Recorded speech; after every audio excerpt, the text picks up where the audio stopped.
बस खाली आधा घंटा रुकेगी, जिसको खाना खाना है चलो खा लो जल्दी।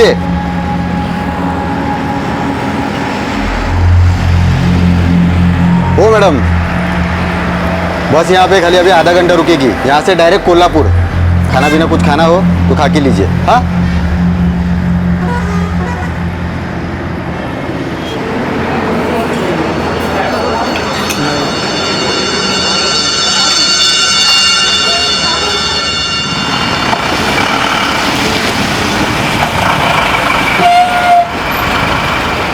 चला लवकर लवकर, गाडी निघणार आता। चलो दादा चलो।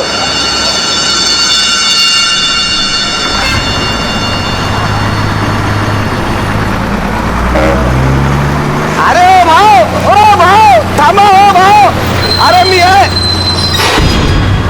मैडम मैडम मैडम, कंडक्टर साहब देखिए क्या हुआ। क्या हुआ भाई? एक सेकंड जरा बाजू उड़ो, बाजू उड़ो भाई, बाजू उड़ो।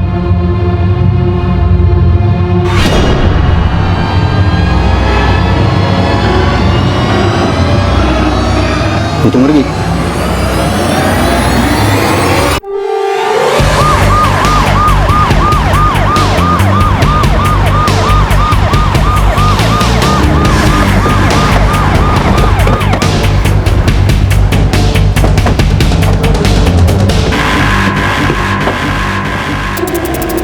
सब जब आधे घंटे पहले ढाबे पे बस रोकी थी ना, तभी ये मतलब जिंदा थी, बस से उतरी भी नहीं थी और ना इनके पास कोई सामान था। जब बस चालू हुई ना तो इनकी बॉडी वो बाजू के पैसेंजर के ऊपर गिर गई, तभी हमको पता चला कि मतलब मर गई है। कहाँ से चढ़ी थी? खासा से चढ़ी थी और कोल्हापुर का एक टिकट लिया था।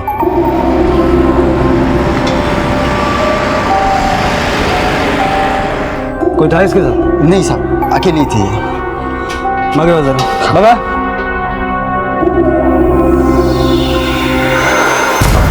सर बटुआ तो नहीं है और ना ही कोई मोबाइल है, ये सभी में चोट के निशान है सर। गले में कान में कुछ पहना नहीं था? नहीं सब इतना तो ध्यान नहीं दिया मैंने। हाँ सब, लेकिन गले में एक मंगलसूत्र शायद था। शिंदे गले पे भी निशान है, स्ट्रैंगुलेशन हो सकता है। शायद ये नेचुरल डेथ नहीं है, मुझे लगता है किसी ने लूट के इरादे से इसे मारा। चावड़े बॉडी पोस्टमार्टम में भेजो।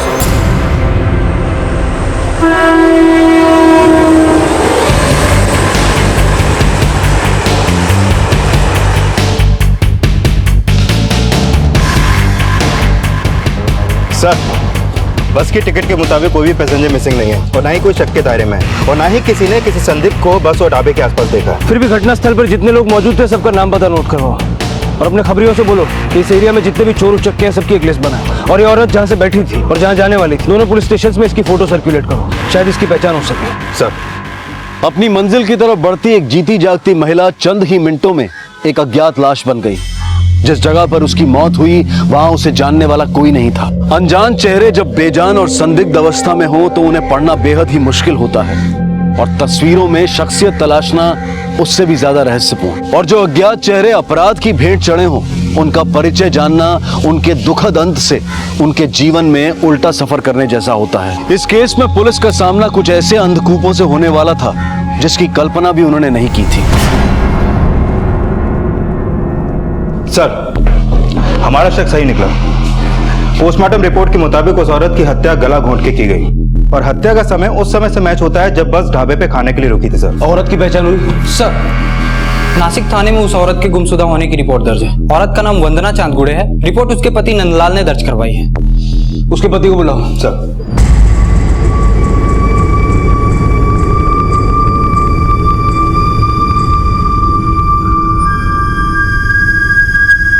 वंदना, वंदना, क्या हो गया इसको?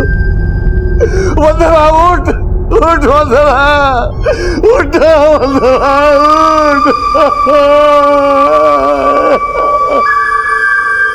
2 दिन से मैं वंदना के लौटने का इंतजार कर रहा था, लेकिन नंदलाल कहीं ऐसा तो नहीं कि आप ही ने पीट पीट के उसको घर के बाहर निकाल दिया हो? चोट के निशान थे उसकी बॉडी पे?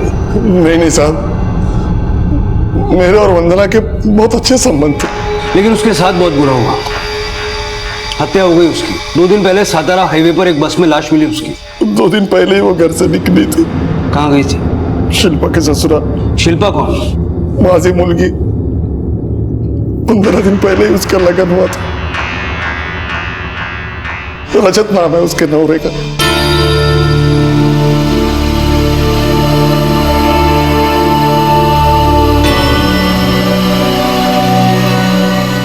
ससुराल में पता किया था? शिल्पा को फोन किया था लेकिन क्या लगा नहीं। बेटी और दामाद के अलावा ससुराल में और कौन कौन है? दामाद जी का बड़ा भाई भावकर, उसकी पत्नी सविता, शिल्पा की सास अनीता, दामाद जी का छोटा भाई कुंदन और शिल्पा की ननद इंदु। शिल्पा की माँ यहाँ आई नहीं है, हमें तो पता भी नहीं था कि वो यहाँ आने वाली है। लेकिन उसके पति नंदलाल ने तो कहा कि वो यहाँ आई थी। झूठ बोल रहा है साहब वो। शिल्पा कहाँ है? उसे बुलाइए। नहीं है वो यहाँ। नहीं है मतलब?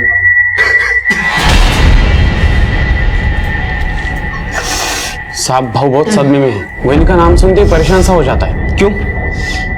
क्या हुआ है शिल्पा को? वो भाग गई है साहब। भाग गई? हाँ साहब, रजत का दिल तोड़ के परिवार की इज्जत की बात लगा के वो अपने आशिक के साथ भाग गई। कौन आशिक? पता नहीं वो लफंदर कौन था साहब, हम तो पछता रहे हैं रजत की शादी उससे करवा के। पता नहीं ऐसी कौन सी मनहूस कड़ी थी जब हमने उसे अपने बेटे के लिए पसंद किया। हमें रजत से अकेले में बात करनी है। जो तेरे परिवार वाले बोल रहे हैं वो सच है? मुंह खोल के बोलो। अभी क्या बोलूं सर, जिसकी बीवी भाग गई हो वो बोलने के लायक बचता कहाँ है। आखिरी बार कब देखा था शिल्पा को? 2 दिन पहले सो के उठा तो बिस्तर पे नहीं थी। किसके साथ भागी शिल्पा? पता नहीं मेरे को, नजरें उठा के बात कर। मेरे को नहीं पता सर। शिल्पा का किसी से कोई संबंध नहीं था, वो झूठ बोलते। लेकिन सच ये भी है कि शिल्पा वहां नहीं है और आपकी बीवी के वहां पहुंचने की भी कोई पुष्टि नहीं है। जिनकी आदत झूठ बोलना, उनसे सच की उम्मीद रखना बेकार। शिल्पा का बाप और वंदना का पति होने के नाते हम आपसे सच की उम्मीद करते हैं। बताइए, शिल्पा का गायब होना घरेलू हिंसा का मामला है या फिर दहेज उत्पीड़न का या अत्याचार की कोई और ही कहानी है? और इन कहानियों का वंदना की हत्या से क्या दर जुड़ा हो सकता है? मेरी जिंदगी तो खुद तार तार हो गई है साहब। बेटी के लापता होने की चिंता करूं, बीवी के मरने का शोक मनाऊं या अपनी बदहाली पे आंसू, मेरी तो कुछ समझ में नहीं आ रहा। बाल नोचने से सरदर्द नहीं मिटता नंदलाल। लेकिन जिनकी पगड़ी उतर जाती है साहब, उसका दर्द कोई नहीं समझ सकता।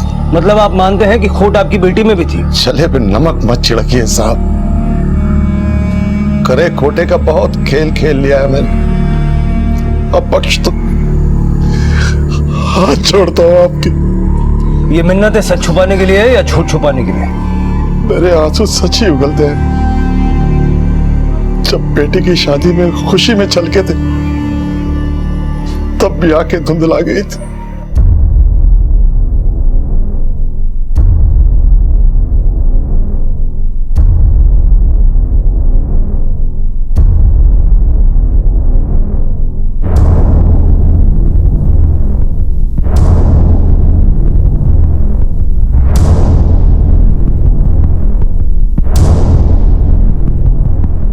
विदाई की अमर बेला में डर अमर बेल की तरह मुझे जकड़े हुए था। किस बात का डर? हमारे समुदाय में बेटी का बाप तब तक खरा नहीं कहलाता जब तक उसकी बेटी खरी न उतरे।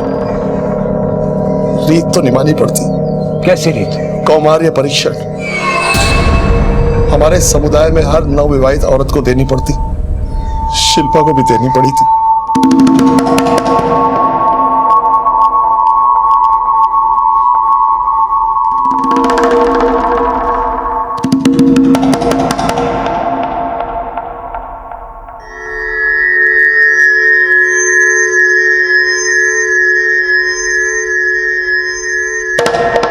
बाहर से तो सब ठीक है, बाकी सुबह पता चलेगा। चल।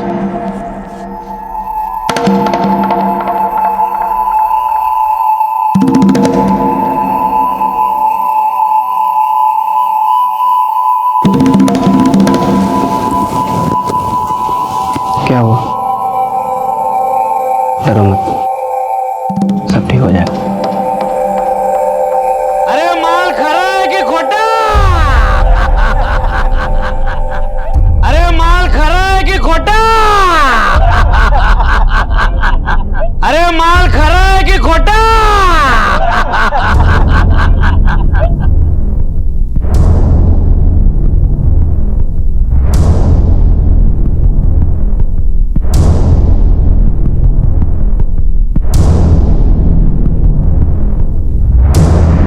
की मुलगी खरी है, बधाई हो, बधाई हो।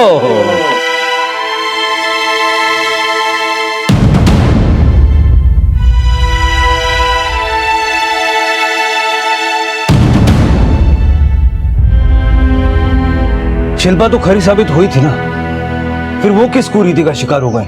कुरीति नहीं साहब, रीति जो सदियों से चली आ रही, जो अपने स्वार्थ के लिए मासूमों को इतना मजबूर करते कि खून के आंसू रो तो भी खंजर से खुरेद के बात करते।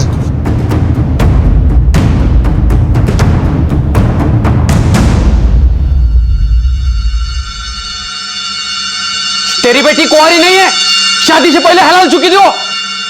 खरी ने खोटी है ये। नहीं, ऐसा नहीं। ऐसा ही है। और ये देख, ये खून के निशान नहीं, लाल चाहिए, लाल चाहिए। उठा के लेके जा इसको। चल निकल यहाँ से। हम लोगों को फंसाया तूने। नहीं नहीं नहीं, देख कुछ गलत फहमी है। मेरे भाई के साथ खिलवाड़ किया है तूने, इसकी सजा तुम्हें मिलेगी। मेरी शिल्पा एकदम खरी है। मैं अगर तू चाहता है ना तुम्हारी शिल्पा यहाँ रहे तो 10 दिन के अंदर हमें 10 लाख रुपए लाके दे, वरना ये सब पंचायत के सामने जाएगा, समझा तू? सिर्फ 10 दिन। चल निकल।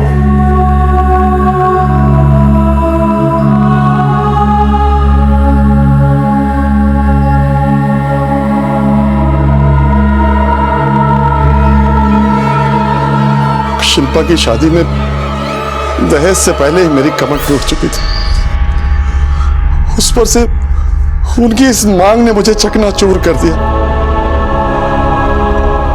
मांगतों की तरह मैं इधर उधर घूमता रहा, पर कुछ हाथ न लगा। वो 10 दिन नर्क के 10 साल बराबर थे। जो सजा हम भुगत रहे थे उसका कसूरवार सिर्फ मेरा दामाद ही था। साहब, रजत और शिल्पा शादी से पहले ही। तो क्या वो शादी के पहले से एक दूसरे को जानते? नहीं नहीं साहब, नहीं। रिश्ता पक्का होने के बाद ही वो कभी कभी मिलने लगे थे, और रजत की वजह से ही पंचायत के सामने हमारा तमाशा बन गया।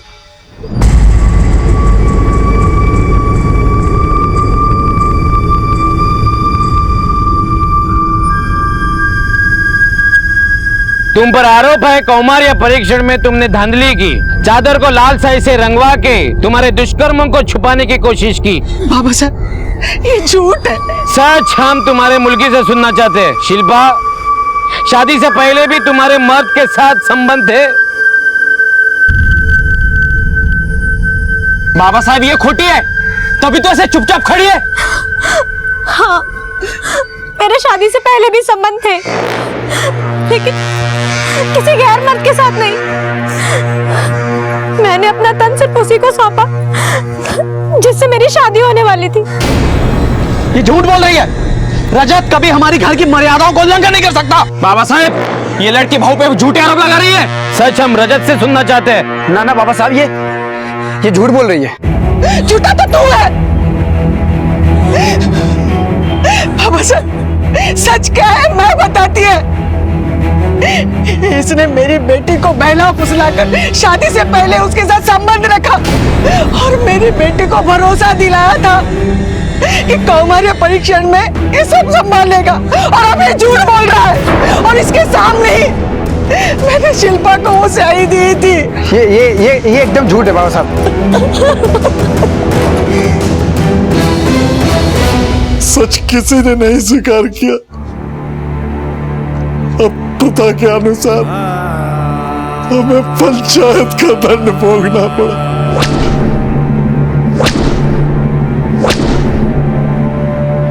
ये प्रथा नहीं, ये कुप्रथा है। तुम लोगों ने इतना सब कुछ सहा और फिर भी हमारे पास नहीं है। हमारे समुदाय का कानून आपके कानून में विश्वास नहीं रखता। जिन कुप्रथाओं को हम इतिहास की किताबों में पढ़ते आए हैं, ये उसका वास्तविक प्रमाण है। लेकिन यह घटना मध्यकालीन युग की नहीं है, बल्कि 21वीं सदी की है। लड़की का वर्जिन होना अति आवश्यक है। इस सोच को पीढ़ियों से सींचा गया है, और अज्ञानता की जड़ों में बढ़ता हुआ पौधा कभी भी ज्ञान का फल नहीं दे सकता।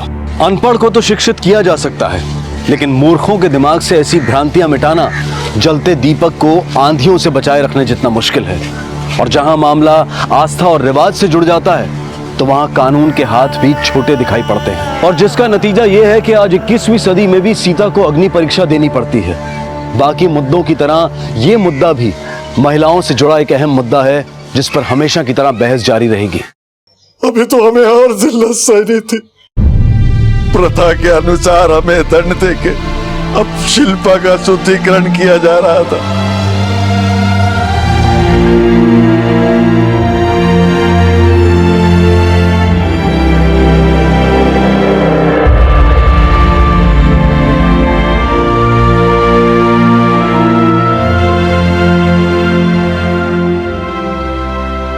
मेरी शिल्पा अशुद्ध नहीं थी साहब। रजत के अलावा उसका किसी दूसरे लड़के से संबंध नहीं था। झूठ बोला उसके परिवार वालों ने पंचों से और आपसे भी। इतनी कड़ी परीक्षा से गुजरने के बाद मेरी शिल्पा किसी लड़के के साथ नहीं भाग सकती। लेकिन एक बात मुझे समझ नहीं आ रही है, ये सब आपने हमसे पहले क्यों छुपाया? तो मैं कैसे उस पदाली की कहानी सुना था? मैं तो वंदना की हत्या की खबर सुनकर सकते में था।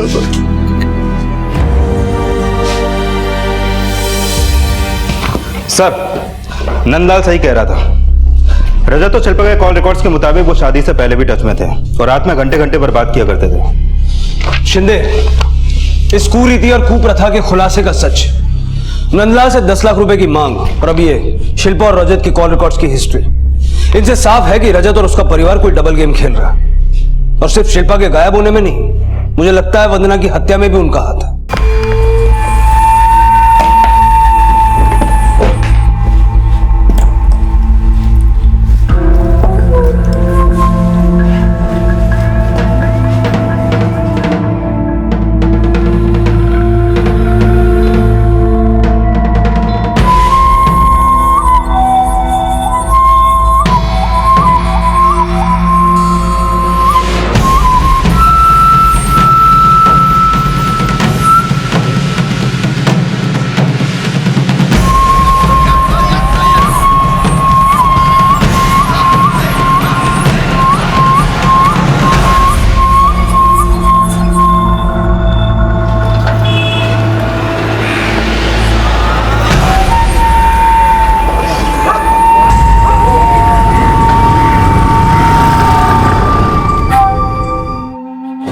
इन कुप्रथाओं को समाप्त नहीं कर पाएंगे।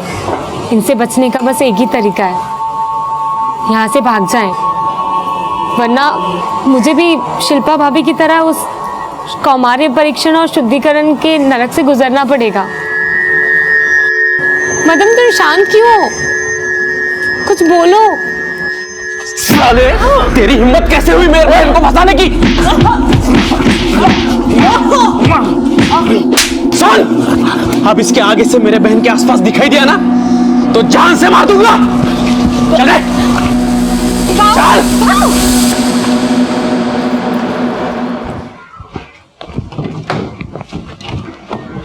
क्या देख रहे हो भैया आप?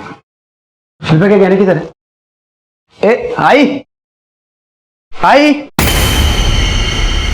ए आई, क्या है? शिल्पा के गहने कहाँ हैं? मुझे क्या पता, क्या हुआ? किधर बेचे गहने तूने? कौन सा गहने? शिल्पा के गहने। देख, तू झूठ बोला, मुझे नहीं पता। ज्यादा बन मत, सीधे सीधे बता गहने किधर है वरना मारूंगा भी। ए जोरू के गुलाम, क्या कुत्ते बिल्ली की तरह लड़ रहे हो? इसने शिल्पा के गहने बेचे। क्या शिल्पा शिल्पा लगा रखी है? हाँ, वो खुद लेके गई होगी गहने। अरे बाहर पुलिस आई है। ज्यादा शान पट्टी नहीं। तू और शिल्पा शादी से पहले एक दूसरे से फोन पे बात करते थे, सच सच बता। सब माना, शादी से पहले ये दोनों फोन पे बात करते होंगे, लेकिन इससे साबित तो नहीं होता कि इन दोनों के बीच में कोई संबंध था। शिल्पा किसी के साथ भाग गई है, इसका सबूत है तुम्हारे पास? 100 बातों की एक बात, हम तो शुद्धिकरण के बाद भी उसे अपने साथ रखना चाहते थे, लेकिन सही होती तो टिकती ना। वैसे टिकना तो उसे नहीं चाहिए था तुम जैसे लोगों के साथ, लेकिन फिर भी तुम्हारे शुद्धिकरण जैसे ढकोसलों के लिए वो यहाँ रुकी रही। जानते हो क्यों? क्योंकि उसे इस आदमी पे भरोसा था। उसे लगा था ये उसके सच पे मोहर लगाएगा, उसके सम्मान की लाज रखेगा, लेकिन इसने। वो साहब, आप जो समीकरण जोड़ रहे हैं ना, वो पंचायत के सामने पहले ही खारिज हो चुका है। देश का संविधान और कानून व्यवस्था तुम्हारी ऐसी पंचायतों से कहीं ऊपर है, और खारिज तो तुम्हारा झूठ अब हम करेंगे। जब मार खाओगे ना तब सच बोलोगे।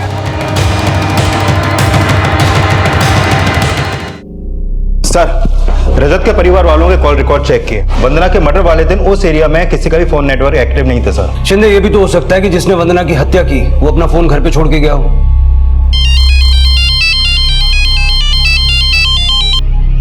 हाँ मात्र बोल। सर, बैकुंठ नगर के पास एक लाश मिली है।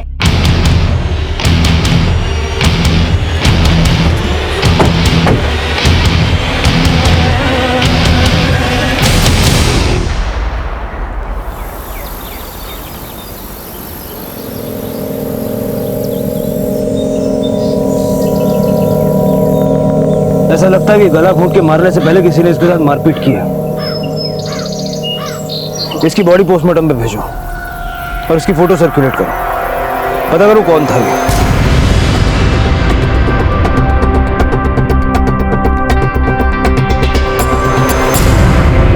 सर, पोस्टमार्टम रिपोर्ट के मुताबिक उस लड़के की हत्या गला घोंट के की गई। लाश की पहचान हुई? हाँ सर, उस लड़के का नाम मदन है। मदन शिल्पा की ननद इंदू का बॉयफ्रेंड था। क्या? और ये रही मदन और इंदू की कॉल रिकॉर्ड्स। और एक बात और सर, मदन की हत्या से पहले उसके फोन से आखिरी कॉल भावकर को हुई थी। शिंदे, पहले वंदना की हत्या, फिर शिल्पा का गायब होना, और अब इस इंदू के लवर मदन की हत्या। कहीं इन सब का आपस में कोई कनेक्शन तो नहीं है? मदन के मर्डर से पहले उसके मोबाइल से तुझे फोन आया था, बोल क्या था तेरा उसके मर्डर में? सब उसका फोन तो फसल के बीज खरीदने के लिए आया। रात के 11 बजे।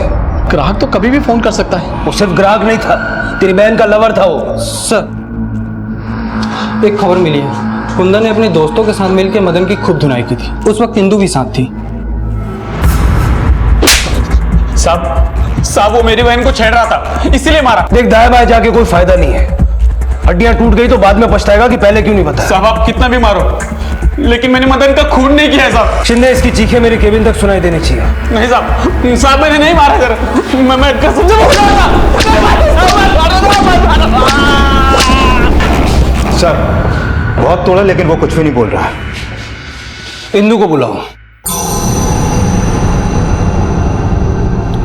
तुम्हारे आंसू देखकर लगता है कि तुम और मदन वाकई में एक दूसरे से प्यार करते थे। मैं उससे बहुत प्यार करती थी और शायद मरते दम तक उसे नहीं भूल पाऊंगी।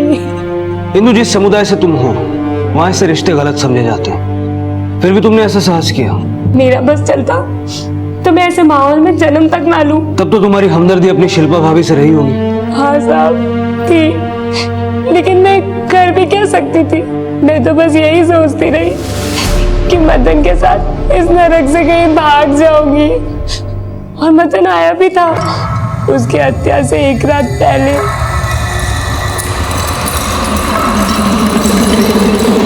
अरे मी हाय मी मदन। अरे मदन है मी। अरे मैं तेरे को कुछ बताने के लिए आया था। मुझे ये बात पहले ही बताना चाहता था, लेकिन तब कुंदन ने हमें साथ देखकर उसे बहुत मारा। ऐसा क्या बताना चाहता था? वो कह रहा था कि भले ही कुंदन हमें एक होने दे या ना, लेकिन वो भावकर भाव को पटा लेंगे। मतलब? वो भावकर भाव और सविता भाभी का कोई राज जानता था। कैसा राज? भावकर और वहीनी लाश को लेके जा रहे थे।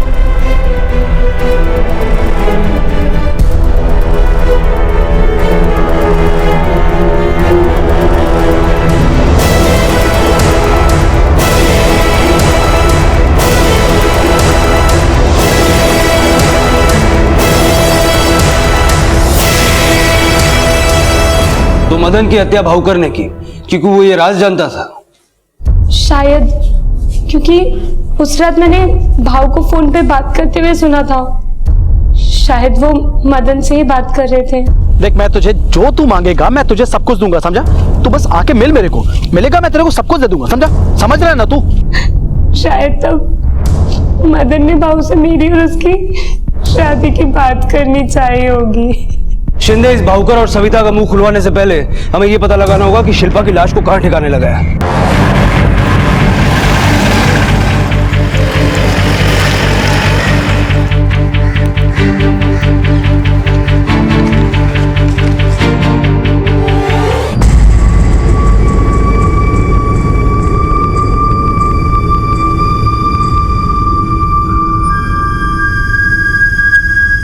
शिंदे, उसका दुकान भी इसी रास्ते पर है। सर,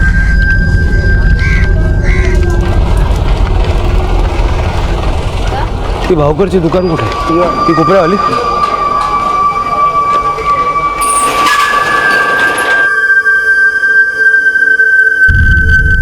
सर, उधर भी एक दरवाजा है।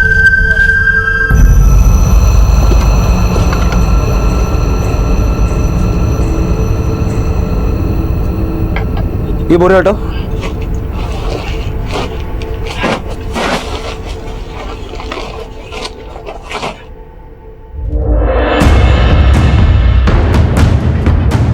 शिंदे, ये खुलो।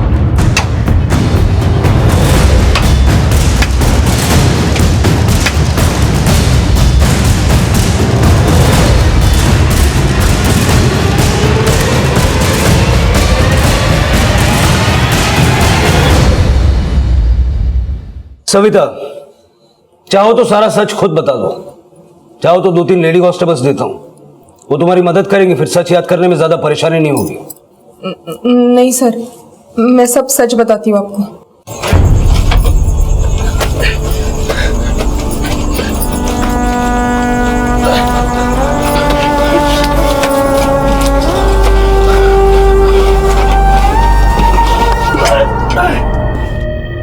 शिल्पा को किसने मारा?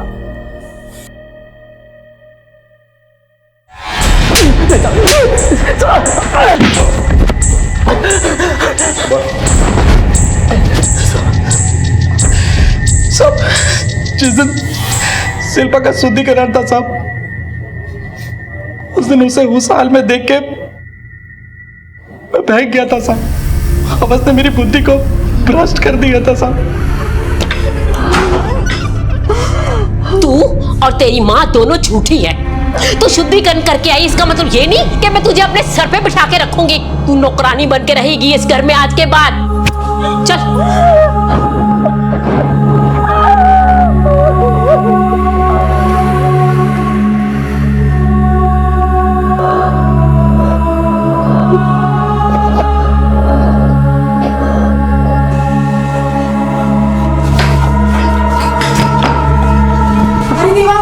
क्या किया तुमने? मैंने नहीं मारा इसको। शिल्पा, शिल्पा, सविता को इस बारे में सब कुछ पता हो गया था साहब। मैंने उसे बड़ी मुश्किल में समझाया, मनाया, इसलिए उसने मुझे बचाने के लिए मेरा साथ दिया साहब। अपने समुदाय और पंचायत के सामने औरत की परीक्षा और शुद्धिकरण जैसे ढकोसले करते हो और खुद के कर्म इतने घिनौने। बोल, मदन को कैसे मारा था? साहब वो मुझे ब्लैकमेल करना चाहता था। बोल, तुझे क्या चाहिए? जो तू मांगता है मैं तेरे को देगा। अब मेरे को हिंदू चाहिए और थोड़ा पैसा भी चाहिए।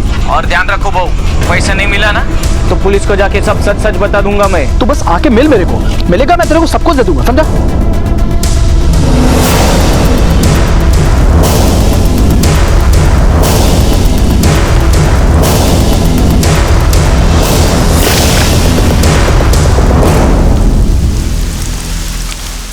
मदन की और शिल्पा की हत्या तूने की, ये तो तूने कबूल किया, लेकिन शिल्पा की मां वंदना, तो उसको भी तूने ही मारा ना? नहीं साहब, उसको मैंने नहीं मारा साहब, मैंने नहीं मारा। ये इल्जाम है साहब, मैंने उसको नहीं मारा साहब। ये झूठा इल्जाम है साहब। मैंने जो किया मैंने सब कुछ बता दिया साहब। तुम तीनों को आमने सामने इसलिए लाया गया है ताकि तुम तीनों मिलकर दूध का दूध और पानी का पानी कर सको। भावकर मानता है कि उसने शिल्पा का बलात्कार किया और उसकी हत्या की। इंदु के प्रेमी मदन का हत्यारा भी यही है, लेकिन इसका कहना है कि इसने वंदना को नहीं मारा। तो अब बताओ, तुम दोनों में से वंदना को किसने मारा? मैंने नहीं मारा है साहब, भावकर नहीं मारा होगा। नहीं साहब, मैंने तो आपको पहले ही सब कुछ बता दिया। अगर साहब मारा होता तो मैं आपको बता देता, क्यों छुपाता साहब? मैंने नहीं मारा सर। अब तुम सच्चे हो या कुंदन, ये तुम दोनों आपस में डिसाइड कर लो, वरना दोनों पिटोगे।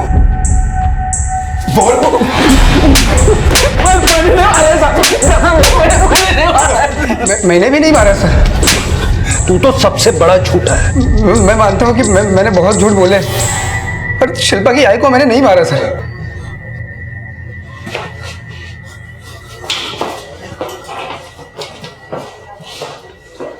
अगर इस बार झूठ बोला तो ना खड़ा रहने लायक छोड़ूंगा ना बैठने लायक। मानता हूँ कि शादी से पहले मेरा और शिल्पा का संबंध बना था।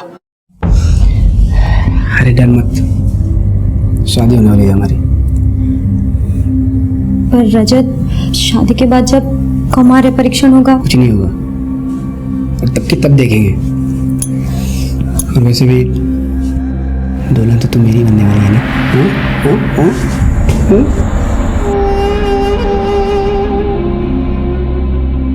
शादी से पहले शिल्पा कौमार परीक्षण को लेकर परेशान थी, और डर के मारे उसने बात अपने आई से बोल दी।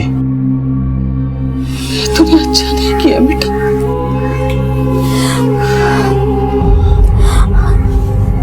आई, मुझे रजत पे पूरा भरोसा है। कपन, वो कौमार्य परीक्षण में तो खरी कैसे उतरेंगे? भगवान, तुझे रजत पर भरोसा है ना? हाँ, तो मैं एक सुझाव देती हूँ, तू वैसा ही कर। शिल्पा ने अपने आई के ही कहने पे चद्दर पे लाल स्याही डाली थी सर, पर कुंदन को पता नहीं कैसे ये बात पता चल गई। तू जानता था वो सही थी, लेकिन फिर भी तूने उसे पूरी पंचायत के सामने जलील होने दिया। मैं डर गया था सर। शिल्पा पे होता हुआ अत्याचार मुझसे देखा नहीं जा रहा था। मैं कुछ कर नहीं पा रहा था सर। अब ये मगरमच्छ के आंसू बहाना बंद कर और मुद्दे पे आ। वंदना को किसने मारा? मेरे को नहीं पता सर। मैं तुमसे माफी मांगना चाहता था। पंचायत उठने के बाद मैं शिल्पा के आई बाबा से मिलने भी गया था, लेकिन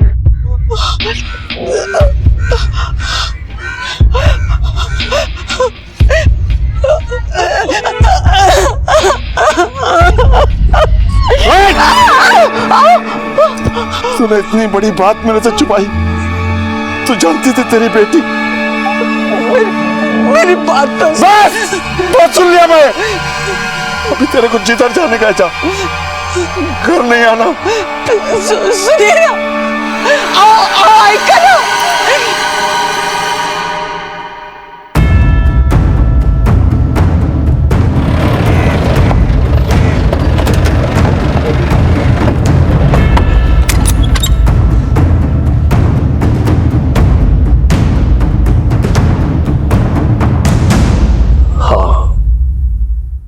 मैंने ही मारा था वंदना को, क्योंकि उसकी और शिल्पा की भूल की सजा मुझे मिली थी।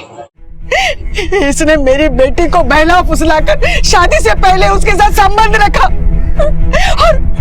और मेरी बेटी को भरोसा दिलाया था, और अब ये झूठ बोल रहा है। और इसके सामने ही मैंने शिल्पा को वो स्याही दी थी।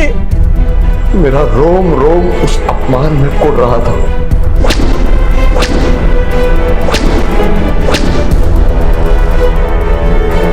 जबकि मैंने वो दोष किया ही नहीं था। मेरी बीवी ने मुझे अंधेरे में रखा, सच नहीं बताया मुझे। मुझसे बर्दाश्त नहीं हुआ और मैंने वंदना का पीछा किया।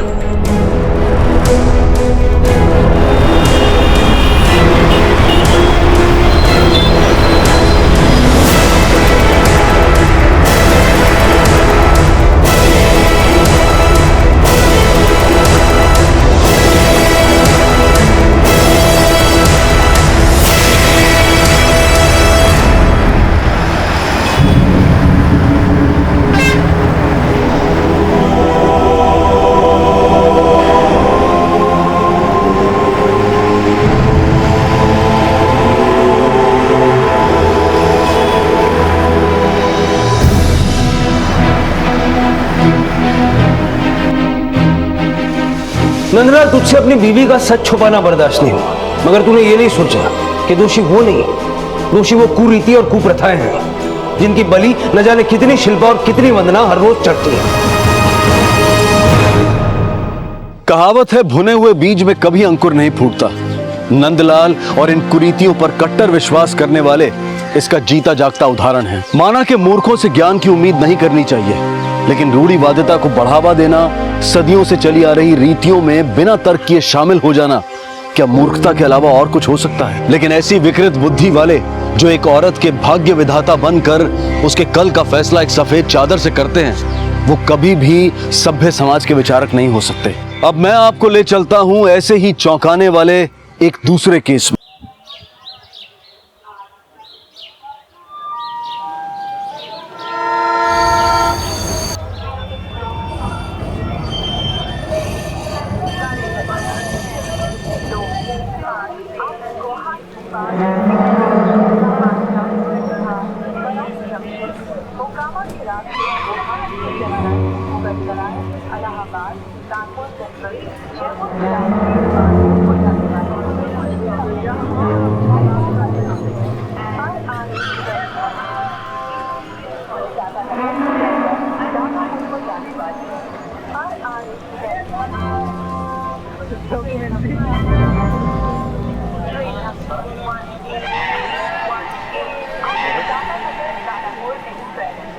फ्रॉड, कमीने, हमें इंदिरा नगर में छोड़कर तुम यहाँ मजे मार रहे हो। देखिए, आपको कोई गलतफहमी हुई है, आपको बिल्कुल पहचान नहीं रहे। अरे भाई संभालो। जाओ यार, अपना काम करो आप लोग।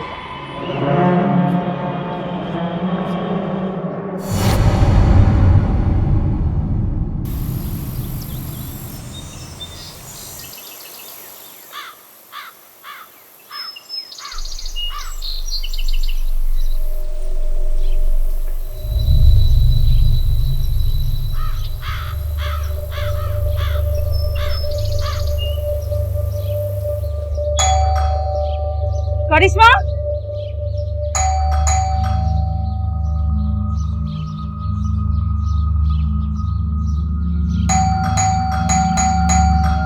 करिश्मा,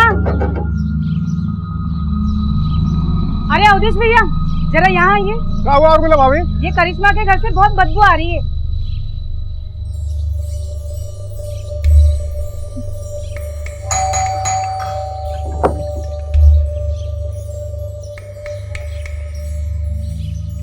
भाभी, पुलिस को बुलाना पड़ेगा।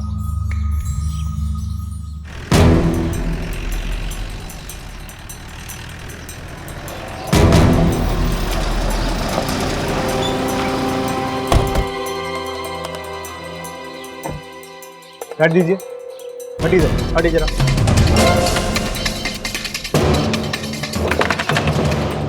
कौन?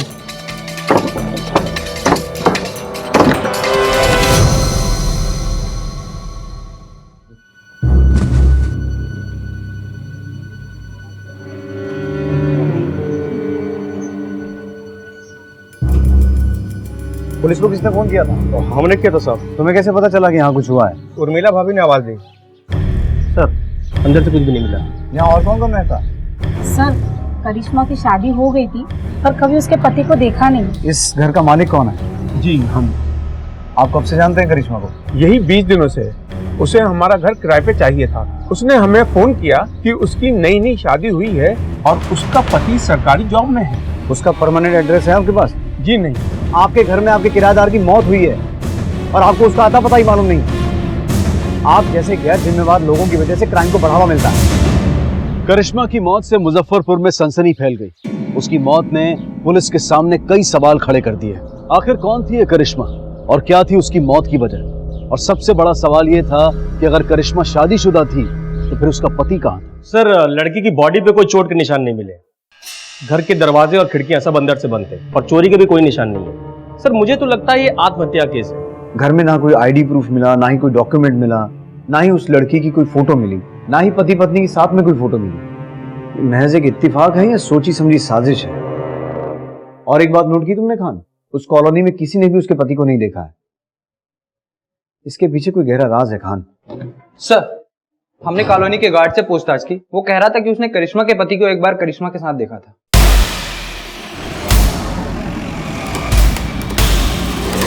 18 नंबर वाली मैडम और उनके पति के बारे में क्या जानते हो? साहब, ज्यादा कुछ तो नहीं। हम मैडम को रात में एक ही बार देखे थे आते हुए उनके पति के साथ। रात का वक्त था तो उनके पति को तो हम ठीक से देख भी नहीं पाए। अरे भैया, वो हम दूध लाना भूल गए भैया। क्या आप जल्दी से 1 लीटर दूध ले आएंगे? हाँ। क्या है ना, हमारे पति को सुबह सुबह जल्दी निकलना है और उन्हें बिना चाय पिए जाने की आदत नहीं है। आप जल्दी से पैसे लीजिए और ले आइए। ठीक। ड्यूटी छोड़ के दूध लेने जाते हो? नहीं साहब, हम अपनी ड्यूटी छोड़ के कभी किसी के काम से बाहर नहीं जाते हैं। अब वो तो करिश्मा मैडम ने कहा तो। हाँ, इसके एजेंसी में इसकी कंप्लेंट करो और इसे थाने लेके चलो, इससे हम अपने तरीके से पूछताछ करेंगे। साहब चल। साहब हम गरीब आदमी हैं साहब, रहम करो साहब। तो बोल ना। जब से हम वो मैडम का वीडियो देखे थे तब से हम। वीडियो? कैसा वीडियो? वो वाला वीडियो साहब।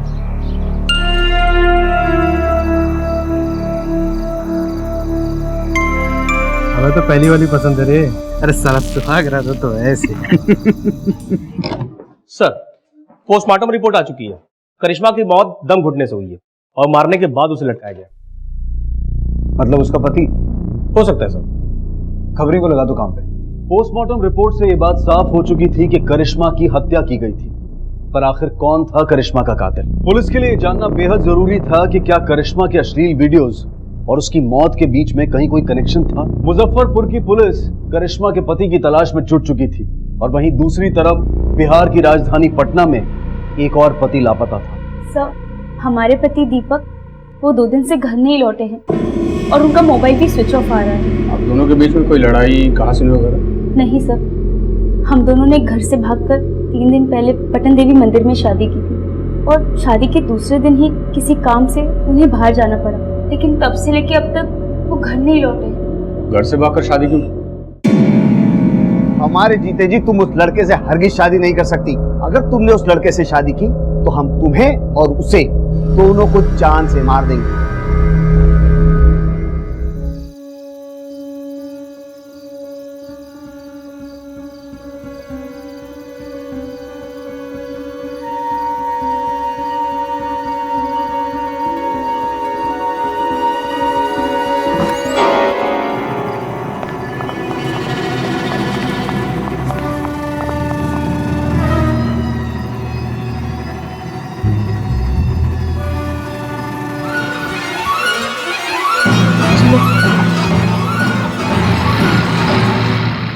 आपको लगता है कि आपके पापा ऐसा कर सकते हैं? हमारे पापा गुस्से में कुछ भी कर सकते हैं। ठीक है, अपने पति की एक रिसेंट फोटो दे दीजिए, हम आसपास के थानों में भिजवा देते हैं। जिस बैग में डॉक्यूमेंट्स थे और सारी फोटोज थी, वो तो शादी करते वक्त ही मंदिर से चोरी हो गया।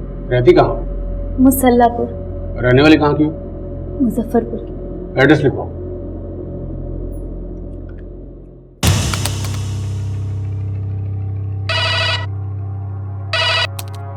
हेलो, हम इंस्पेक्टर अमित शुक्ला बोल रहे हैं, सिटी पुलिस पटना। मैंने क्या एड्रेस नोट कीजिए? जी सर। इनकी फैमिली के बारे में इंफॉर्मेशन चाहिए, कोई मर्डर या किडनैपिंग का मामला हो।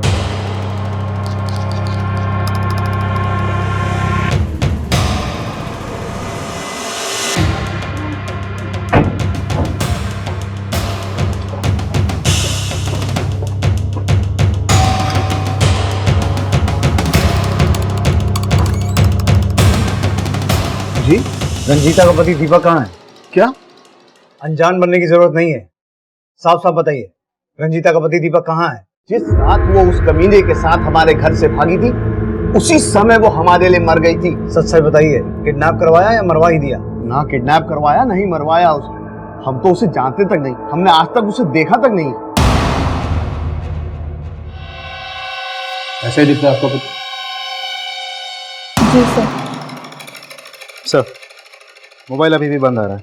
हमने मुजफ्फरपुर पुलिस स्टेशन में इन्फॉर्म कर दिया है, जैसे कुछ पता चलता है आपको इन्फॉर्म करेंगे। काम करो सर, इसकी कुछ कॉपीज आसपास के थानों में जाओ।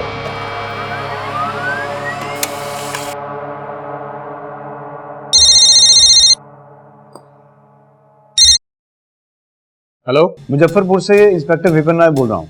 जी इंस्पेक्टर। हमने रंजीता के माँ बाप से पूछताछ की है, उन्हें रंजीता या उसके पति से कोई लेना देना नहीं है। ऐसा लगता तो नहीं उन्होंने कुछ किया, लेकिन अगर उन्होंने कुछ नहीं किया तो आखिर रंजीता का हस्बैंड गया कहाँ?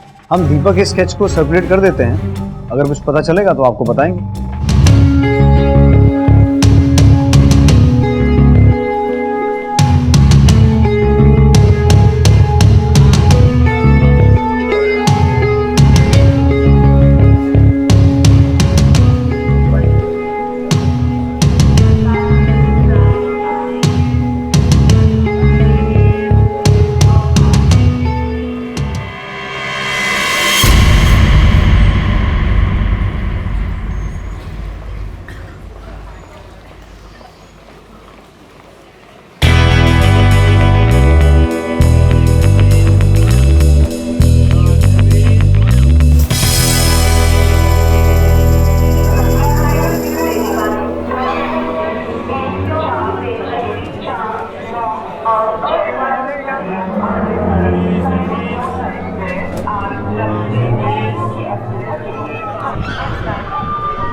बहुत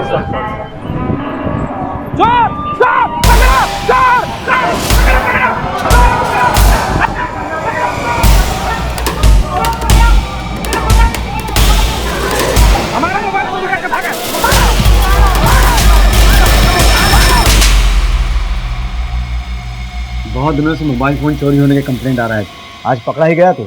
सर विमन के पास से जो मोबाइल फोन बरामद हुए हैं उसमें से इस फोन में अश्लील वीडियोस हैं। पुलिस को विमन के पास से बरामद हुए फोन में सुहागरात के लगभग 50 वीडियोस मिले और हैरानी की बात यह थी कि इनमें से किसी भी वीडियो में आदमी का चेहरा दिखाई नहीं दे रहा था। ऐसा जानबूझकर किया गया था या फिर यह महज एक इत्तेफाक था? पुलिस को इसमें एक गहरी साजिश की बू आ रही थी। सर कहां से आए वीडियो? ये हमारा मोबाइल नहीं है, हमें स्टेशन से चुराए थे हम। फ्रॉड, कमीने, हमें इंदिरा नगर में छोड़ के तुम यहाँ मजे मार रहे हो? देखिए, आपको कोई गलतफहमी हुई है। हम तुम्हें जेल भिजवा देंगे। अरे भाई संभालो। जाओ यार, अपना काम करो आप लोग। क्या कह रही थी वो लड़की? वो लड़की बोली थी कि वो इंदिरा नगर में रहती है। वो इंदिरा नगर वाले सुसाइड केस की फाइल लेके आओ।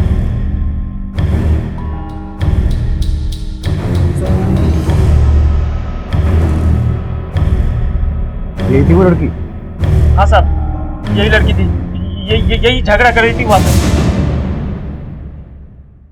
इसका मतलब हो सकता है कि फोन करिश्मा के पति का हो, पर वो ये क्यों कह रहा था कि करिश्मा उसकी पत्नी नहीं है? हो सकता है दोनों के बीच में कुछ अनबन हुई है सर। पर सवाल ये उठता है खान कि उसके फोन में सुहागरात के इतने सारे वीडियोस क्यों हैं और हर वीडियो में लड़के का चेहरा नहीं दिख रहा पर लड़की का दिख रहा है। सर इस मोबाइल में करिश्मा का भी वीडियो है और हो सकता है ये सारे वीडियो उसने किसी पॉर्न साइट से डाउनलोड किए और उसे अपनी पत्नी का वीडियो भी दिख गया हो और इसी वजह से वो अपनी पत्नी से कोई संबंध नहीं रखना चाहता, पहचानने तक से इनकार कर रहा था सर। ये एक स्ट्रॉन्ग रीजन हो सकता है करिश्मा के मर्डर का, पर अब जब तक ये पतिदेव मिलेंगे नहीं ये गुत्थी सुलझेगी नहीं। सर हमारा नाम रंजीता है। हमें पटना पुलिस ने कहा कि हमारा केस यहाँ मुजफ्फरपुर में ट्रांसफर कर दिया गया है।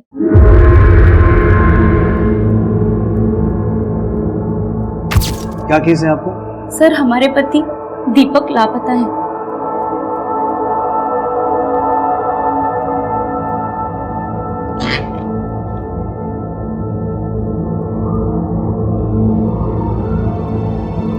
सर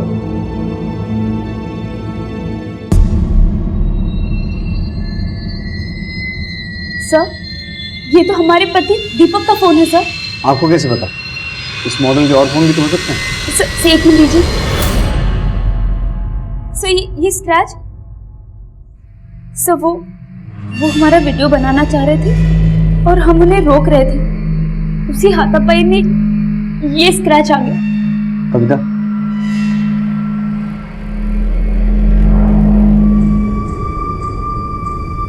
यही वीडियो बना रहे थे वो? जी। इस फोन में सिर्फ आपके ही नहीं और बहुत सी लड़कियों की वीडियोस हैं। कविता, सारे वीडियोस एक ही तरह से बनाए गए हैं, किसी में भी लड़के का चेहरा नहीं दिख रहा। नहीं सर, वो ऐसा नहीं कर सकते। हम उम्मीद तो यही रखते हैं कि आपकी बात सच हो, लेकिन हमें लगता है ये आदमी बहुत शातिर है। उसने सिर्फ आपको ही नहीं बहुत सी लड़कियों को बेवकूफ बनाया।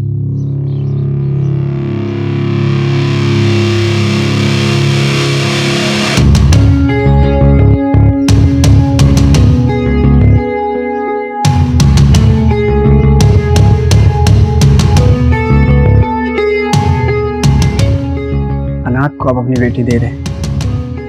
हमको समझ में नहीं आ रहा कि हम आपका शुक्रिया कैसे अदा करें। अब तुम अनाथ नहीं रहे, हम लोग है ना इतनी मेहनत करके सरकारी अफसर बने, हमें पूरा यकीन है कि हमारी बेटी तुम्हारे साथ खुश रहेगी।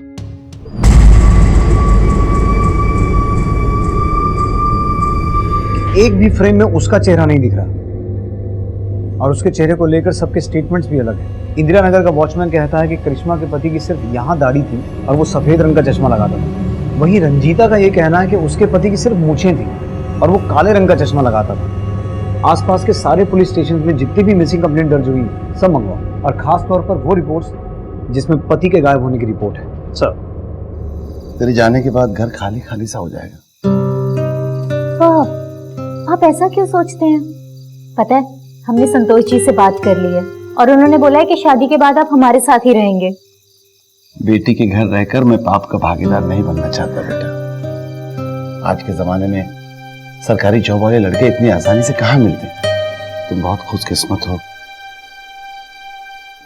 देश के कई इलाकों में आज भी मल्टीनेशनल कंपनीज के ऑफिसर्स की बजाय सरकारी दफ्तर के क्लर्क को अहमियत दी जाती है। यह तो साफ हो गया था कि दीपक नाम का यह शख्स लड़कियों के साथ शादी करके उनके अश्लील वीडियोस बनाता था, मगर ये उसका शौक था या फिर इसके पीछे कोई और ही वजह थी। आसपास के सभी थानों से मिसिंग लोगों की फाइल्स मंगवाई गई। पुलिस किसी भी तथ्य को नजरअंदाज नहीं करना चाहती थी।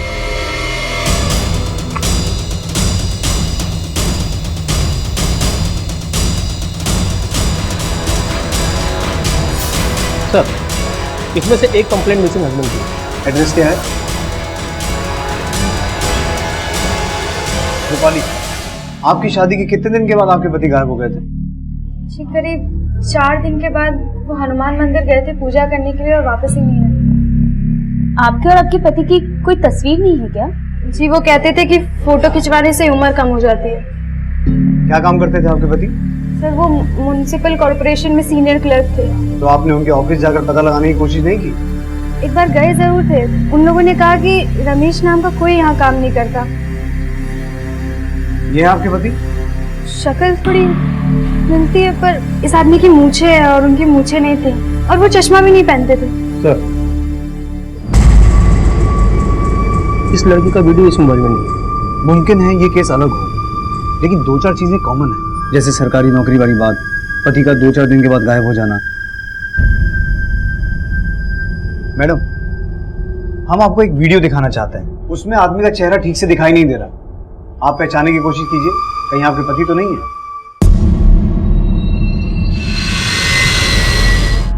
सर उन्होंने हमारा भी ऐसा वीडियो बनाने की कोशिश की थी पर हमने मना कर दिया था और ऐसा हर रात होता था। सर, ये रही वो वेबसाइट जिसमें सारे वीडियोस अपलोडेड है। इस साइट वाले का कुछ पता चला? नहीं सर, दरअसल ये साइट इंडिया की है ही नहीं, इसे बाहर से चलाया जाता है और कोई भी इस पे वीडियो अपलोड कर सकता है। तो अपलोड करने वाले को अच्छी खासी रकम दी जाती है।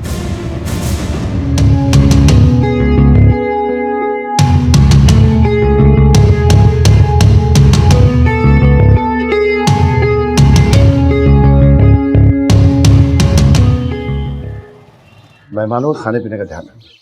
और ये लोग इतना समय क्यों? हाँ अब ये करवाते हैं भैया, थोड़ा हाथ बढ़ाने जरा जल्दी। हाँ, खुश। भैया वो एक बात करनी थी। भैया जब हम दिल्ली गए थे तो हमने सोचा कि क्यों ना दमान जी के ऑफिस होगा। ऑफिस जाके हमें पता चला कि संतोष नाम का कोई ऑफिसर काम नहीं करता। हमें तो कुछ गड़बड़ लग रहा है। लड़के को पकड़कर पूछताछ करते हैं, उससे दिल्ली बात करवाते। नहीं नहीं नहीं नहीं, हमें बात पुलिस तक पहुंचानी चाहिए। उनसे रिक्वेस्ट करेंगे कि वो जो भी छानबीन करें वो चुपचाप करें। क्या आपको पक्का यकीन है कि वो शख्स झूठ बोलकर आपकी बेटी से शादी करने की कोशिश कर रहा है? जी सर, हम खुद दिल्ली से पता करके आए। कुछ दिन पहले मुजफ्फरपुर पुलिस से ऐसा ही एक अलर्ट आया। हो सकता है ये शख्स वही। कोई फोटो है उसकी आपके पास? जी हमारे पास एक तस्वीर है।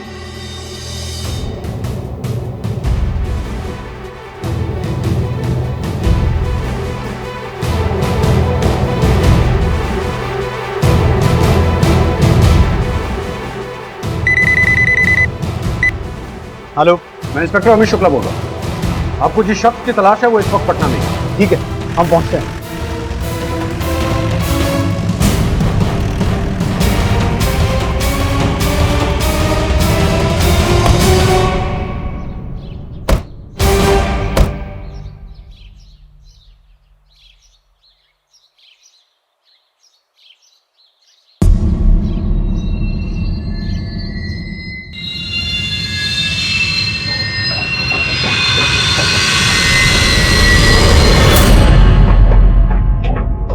Sorry madam.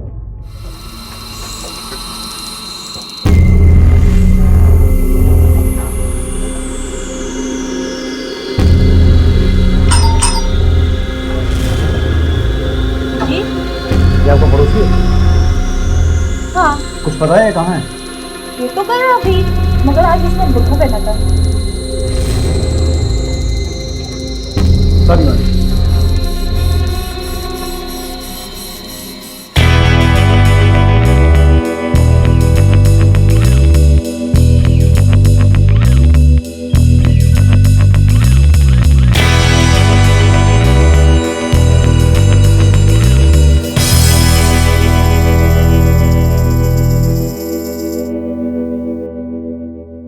दीपिका, ये आदमी अपनी पहचान छुपाने के लिए कुछ भी करता रहता है। अब हमें आपकी थोड़ी सी मदद चाहिए। आप लोग ये शादी का नाटक जारी रखिए। आज रात जैसे ही वो शादी करने के लिए आएगा, हम उसे धर लेंगे। ठीक है।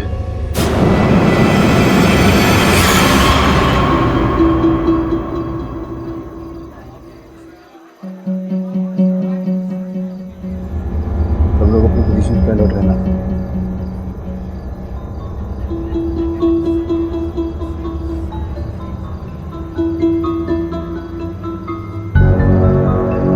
उसे जरूर हमारे यहाँ होने की भनक लग गई होगी। इस शहर से बाहर जाने के जितने भी चेक पॉइंट्स हैं, हर जगह नाका लगाओ। रेलवे स्टेशन, बस स्टैंड, हर जगह अपने आदमी सिविल ड्रेस में भेजो। अभी बहुत ज़्यादा टाइम नहीं हुआ है, इसी शहर में होगा, लेकिन यहाँ से भागने की फिराक में होगा। Let's go.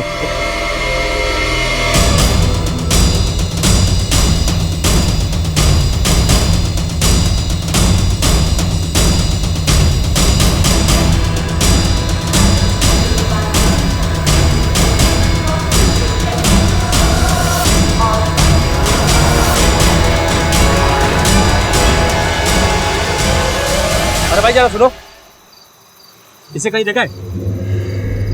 हाँ साहब, ये आदमी को हमने अभी अभी देखा है और एक लड़की भी था साथ में। कहाँ देखा था? साहब वो बरौनी वाली ट्रेन में चढ़ा था। ट्रेन अभी अभी निकली है साहब।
ट्रेन 10 मिनट में आने वाली है। Stay alert. जब तक मैं न कहूँ कोई फायरिंग नहीं करेगा। ध्यान रहे, उसे शक नहीं होना चाहिए। I repeat, stay alert.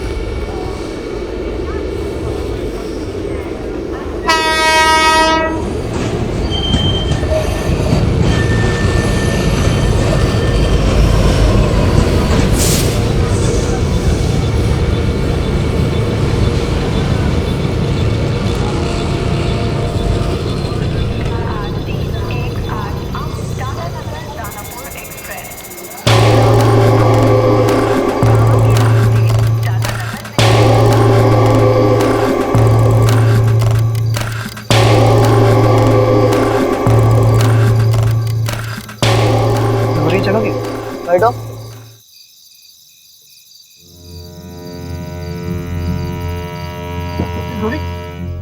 तुम ये क्या कर रही हो? तुमको बोले तो ना मलक लग जाएंगे। जाओ उतरो। अरे इतनी रात को कोई रिक्शा जाने को तैयार नहीं था। हम कहीं नहीं जाएंगे। यार बात समझो, हमारा दिमाग खराब मत करो। जाओ उतरो, जाओ। सर ऑटो स्टैंड पे आइए, यहाँ कुछ गड़बड़ है। अरे डर लगता है। हम नहीं जाएंगे। क्या चल रहा है सब? उधर मैडम, आप उधर बाहर निकल। क्या कर रहा था? देखिए साहब,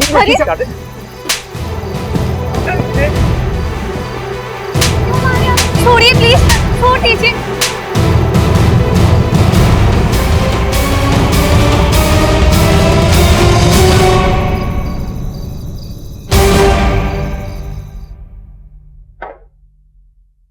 चलिए पंडित जी, शुरू कीजिए अपनी राम कहानी। हमारा मकसद सिर्फ एडल्ट वीडियो शूट करके उसे वेबसाइट पे महंगे दामों पे बेचना था। सरकारी नौकरी में बोल के लड़कियों को और उनके घर वालों को पटाना बहुत ही आसान होता था। नकली शादियां तो हमने 62 की, और वीडियो सिर्फ 50 ही बना पाए जो वेबसाइट पे है। करिश्मा को मारा क्यों? उसको हमारी असलियत के बारे में पता चल गया था कि हमें इंदिरा नगर में छोड़कर तुम यहाँ मजे मार रहे हो। अरे आप ये क्या बात कर रही हैं? हमको कुछ समझ में नहीं आ रहा है। हम तुम्हें जेल भिजवा देंगे। अरे क्या हो गया भाई? संभालिए अपने आप को। क्या है भाई साहब, आप लोग क्या तमाशा देख रहे हैं? जाइए अपना काम कीजिए। अच्छा तुम अरे सुनो, अरे सुनो मेरी बात, अरे बस हमारी बात सुनो। हम वादा करें तुमसे, हम उसे छोड़ देंगे। लेकिन हमारे होते हुए तुमने दूसरी शादी कैसे की? मम्मी पापा के दबाव में करना पड़ गया। लेकिन तुमने तो कहा कि तुम्हारा कोई भी नहीं है। हमने तुमसे झूठ बोला था, हमारी मम्मी और पापा दोनों हैं। तो हम कल सुबह उनसे मिलने चलेंगे, ठीक है? ठीक। हमारी बहुत मिन्नतों के बाद उसको हमारे ऊपर विश्वास हो, सिर्फ इस शर्त पे कि अगली सुबह मुझे अपने माँ बाप से मिलाएंगे, जो मुमकिन नहीं था। मतलब हमारे पास सिर्फ वो एक रात ही थी करिश्मा से छुटकारा पाने के लिए। याद रख, क्राइम का मोटिव कुछ भी हो, क्राइम क्राइम ही होता है, एंड क्राइम नेवर पेज।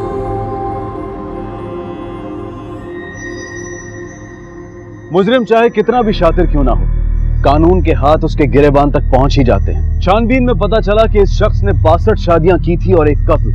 इस संगीन जुर्म के लिए उसे उम्र कैद की सजा सुनाई गई। लोग अक्सर सरकारी नौकरी के लालच में ऐसे शातिर लोगों के झांसे में आ जाते हैं। इस बात का ध्यान रखें कि अगर आपको कोई भी चीज बड़ी आसानी से मिल जाती है तो उसकी अच्छी तरह से जांच कर लें, क्योंकि मछली को अक्सर आसानी से मिलने वाला चारा ही उसके लिए जानलेवा साबित हो जाता है। अब मैं अनूप सोनी आपसे विदा लेता हूं, फिर मुलाकात होगी अगले एपिसोड में एक और चौंका देने वाले केस के साथ। तब तक अपना और अपने परिवार का ख्याल रखें और देखते रहें क्राइम पेट्रोल डायल 100। सबक एक को सीख हम सबको। जय हिंद। इस तरह के और भी एपिसोड देखने के लिए हमारे चैनल को सब्सक्राइब करें और बेल आइकन दबाना ना भूलें।